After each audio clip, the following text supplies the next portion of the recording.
Welcome to hit TV. ఈ రోజు మనతో ఉన్నారు మనీ గురు రాజశేఖర్ గారు. నమస్కారం సార్. నమస్కారం సార్. సో ఇప్పుడే ఒక ఇంట్రెస్టింగ్ కోట్ చూసానండి నేను. సో దాని గురించి ఈ ఎపిసోడ్ డిస్కస్ చేద్దాము.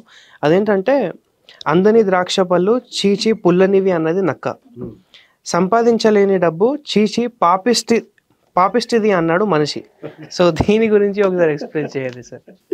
సో ఇక్కడ మనందరికీ చిన్నప్పుడు స్టోరీ తెలుసు, ఇది మన పంచతంత్ర స్టోరీ టైప్ స్టోరీ తెలుసు. ఏంటంటే, ఒక నక్క ద్రాక్ష తోట మీద నుంచి వెళ్తుంటుంది.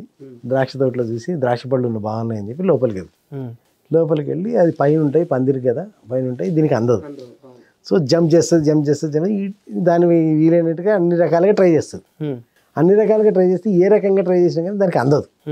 అందనప్పుడు ఏం చేస్తుందంటే, ఇక అది ట్రై చేసి వెక్స్ అయిపోయిన తర్వాత ఇక అది బయటికి వెళ్ళేటప్పుడు టు కన్సోల్ ఇట్ సెల్ఫ్ అంటే దాన్ని ఏదో సమాధానం పరుచుకోవాలంటే, ద్రాక్ష పళ్ళు పుల్లగా ఉంటాయి, పెద్దగా ఏం టేస్ట్గా ఉండవు, పుల్లగా ఉంటాయి అని చెప్పి దాన్ని అది సమాధానం పరుచుకుని వెళ్తుంటుంది అనమాట.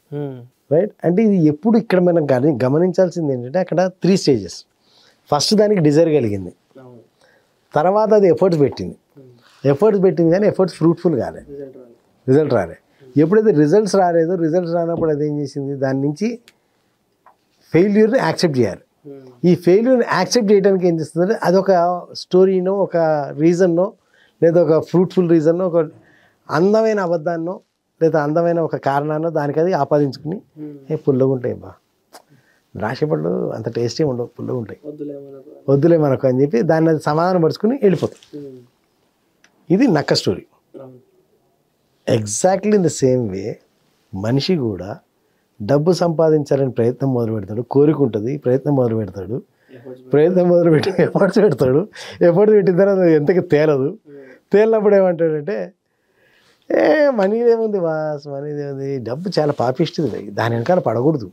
మనిషికి మానవత్వం ఉండాలి, మంచితనం ఉండాలి, ధర్మం ఉండాలి, న్యాయం ఉండాలి. డబ్బు is not important boss, money is not important, or money is not everything, money is evil. గట్టి పడితే డబ్బు పాపిస్తుంది, అది వచ్చిన దగ్గర నుంచి జనానికి సమస్యలు వస్తాయి, చాలా జనాల్ని విడగొడుతుంది, అది చేస్తుంది. అంటే ఈ ట్రై టు లేబుల్, అంటే ఈ డబ్బు అనే ఫ్యాక్టర్ని పరమ దుర్మార్గమైంది గాను, పరమ నీచమైంది గాను, లేదా పరమ ఏమంటారు దాన్ని ప్రాబ్లమాటిక్ గాను పిక్చరైజ్ చేస్తాడు. అవును, పిక్చరైజ్ చేసి తనకు దాన్ని చెప్పుకుంటాడు. ఆ స్టోరీ కనిపించిన వాడికల్లా అమ్ముతుంటాడు. సో ఈ స్టార్ట్ సెల్లింగ్ ఎవ్రీబడి అనమాట.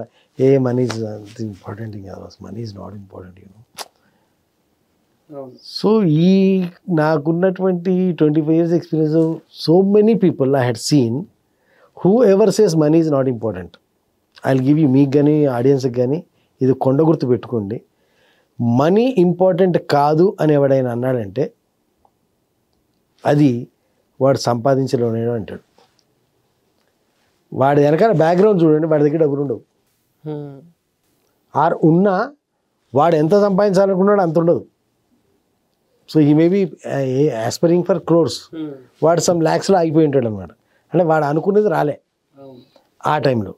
అందుకే మీకు ఏమంటారు, వారెన్ బఫెట్ లాంటి ఆయన, వారెన్ బఫెట్ ఒక మాట అంటాడు, money is not important.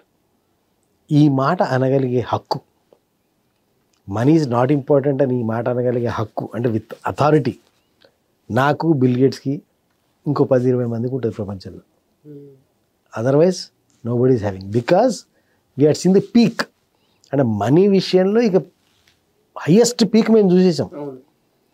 Money విషయంలో హయ్యెస్ట్ పీక్ చూసేసాం కాబట్టి, హయ్యెస్ట్ పీక్ చూసిన తర్వాత then we can say money is nothing ఉంది కాబట్టి చూసాం కాబట్టి మేము విత్ ఎక్స్పీరియన్స్ చెప్పగలం మనీ ఈజ్ నాట్ డబ్బు ఇంపార్టెంట్ కాదు, there are many other things important మేము చెప్పగలం. We have the right because we had scene it. అసలు నువ్వు ఏం చూడకుండా అంటే ఎట్లా ఉంటుంది అంటే, ఫర్ ఎగ్జాంపుల్ మీరు బాంబే ఎప్పుడు వెళ్ళలేదు, బాంబే అంత పెద్దగా ఏముండదు బాసు, బాంబేది అది అంటారు కానీ బాంబే ఏం లేదు. ఎవరు అనాలి ఆ మాట? వెళ్ళినోడు చూసినోడు అక్కడే ఉన్నాడు వాళ్ళంటే yes, he has the right. అసలు నువ్వు జీవితంలో బాంబే అనేది అటు తిరిగే చూడలేదు, స్టిల్ యూస్ అనమాట. వీడికి వెళ్ళాలి ఉంది, వెళ్ళలేకపోయాడు కాబట్టి ఏంటంటే అంటే ఎప్పుడు అడుగుతారు మేడం, ఏం సార్ బాంబే వెళ్ళారా మీరు, వెళ్తా అన్నారు కదా ఆ మధ్య లాస్ట్ ఇయర్ వెళ్తా అన్నారు, వెళ్ళారా అని చెప్పంటే వీడు వెళ్ళలేదు. సో వెళ్ళలేదు కాబట్టి ఇప్పుడు ఏం చెప్పాలి, నేను వెళ్ళలేకపోయానని చెప్పాలి, యాక్సెప్ట్ చేయాలి, తన చేతకంతానని యాక్సెప్ట్ చేయాలి.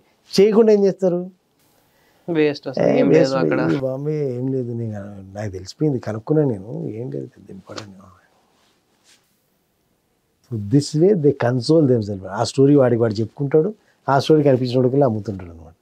So that is the same way money విషయంలో కూడా చాలామంది రెండు రకాలు, పూర్తిగా సంపాదించి మనీ ఏం లేదు అన్నాడు, వెల్ అండ్ గుడ్, వాళ్ళ గురించి మనం క్వశ్చనే లేదు.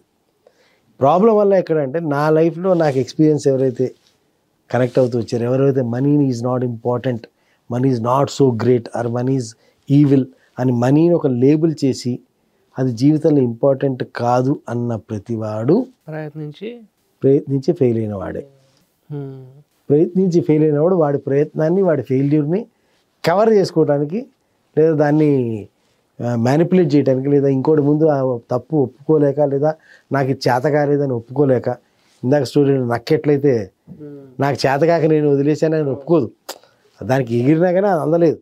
ఆ ద్రాక్ష పళ్ళు నాకు చేతకాక వదిలేశానని చెప్పి ఒప్పుకోకుండా కట్టే అంగూరు అంతే పుల్లగుంటాయి ద్రాక్ష పుల్లగుంటుందని చెప్పి ఒక లేబుల్ వేసి వదిలేసింది అన్నాడు. అట్లా మనిషి కూడా సంపాదించాలనుకున్న డబ్బులు ఎప్పుడైతే సంపాదించలేకపోయినాడు, ఆ సంపాదించలేకపోవడానికి కారణం నా చేతకంతనమని ఒప్పుకోకుండా డబ్బునే లేబుల్ చేస్తాడు, డబ్బునే బ్లేమ్ చేస్తాడు. It is like that, it is evil, పాపిష్టిది కాబట్టి నాకు అంతగా ఇంట్రెస్ట్ లేదు, మనీ ఈజ్ నాట్ ఎవ్రీథింగ్, డబ్బుదేముందబ్బా, డబ్బు ఇంపార్టెంట్ కాదు, మనిషికి లైఫ్లో డబ్బు కాదు ఇంపార్టెంట్ అని ఈ టైప్ ఆఫ్ ఫిలాసఫీలు అని చెప్తున్నాం. మరి ఈ డబ్బు నిజంగా నీకు ఇంపార్టెంట్ కాకపోతే ఎందుకు పని చేస్తున్న పొద్దున్న సాయందాకా? డబ్బు కోసం, అయితే ఇంపార్టెంట్ డబ్బు కదా. నేను పెళ్ళాం పిల్లల్ని పోషించుకోవాలంటే పెళ్ళాం పిల్లల్ని పోషించుకోవాలనగా నీకు డబ్బు కావాలి కదా, అంటే డబ్బు ఇంపార్టెంటే కదా, ఒప్పుకోవచ్చు కదా, ఒప్పుకోడు అనమాట. సో ఎందుకు ఒప్పుకోడు అంటే అది చేయలేకపోయాడు కాబట్టి ఒప్పుకోడు. That is the difference, that is the what that quote says. Okay, నిజంగానే ఒక ప్రాక్టికల్ విషయాన్ని మీరు ఇక్కడ గుర్తించారు. సో ఆ కోట్ చదివినప్పుడు ఇంత అర్థం కాలేదు, కానీ మీరు దాన్ని ఎక్స్ప్లెయిన్ చేసినప్పుడు దానిలో ఉన్న నిటిగ్రిటీస్ అన్నీ కూడా క్లియర్గా అర్థమయ్యాయి. ఇలానే ఇంకా ఫ్యూచర్లో కూడా మనము మనీ టాక్స్ సిరీస్లో ఇలాంటి ఎపిసోడ్స్ చేస్తూనే ఉంటాము. దానికోసము మన హిట్ టీవీ మనీని సబ్స్క్రైబ్ చేయండి. అండ్ ఈ వీడియో కనుక మీకు నచ్చినట్టయితే వీడియోని లైక్ చేసి ప్రతి ఒక్కరితో షేర్ చేయండి. Thank you sir. Thank you.